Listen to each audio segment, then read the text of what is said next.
Après les événements du 26 décembre, un dispositif militaire a rapidement été mis en place à Bangui pour assurer la protection des ressortissants et leur éventuelle évacuation. La force a sécurisé 2 sites.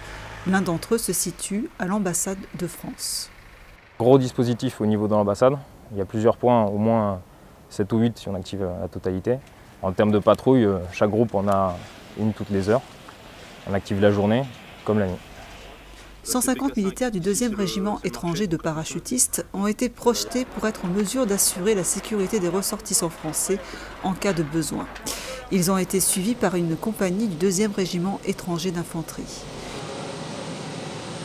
Une cellule de crise du ministère des Affaires étrangères avait été envoyée en urgence pour gérer l'éventuelle évacuation d'1 millier de personnes, ce qui a permis à l'équipe du Centre de planification et de gestion de crise d'effectuer son travail en toute sérénité.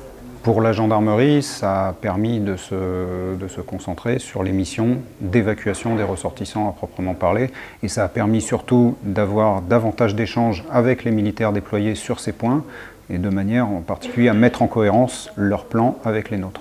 Ça a permis de rassurer tout le monde et de changer un petit peu, même beaucoup, l'état d'esprit de nos ressortissants. Ils sont beaucoup plus apaisés.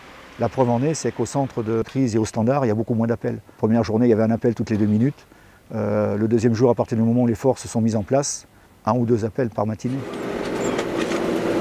La rapidité d'intervention du contingent français et l'importance du déploiement des moyens a ainsi contribué à apaiser la communauté des ressortissants français.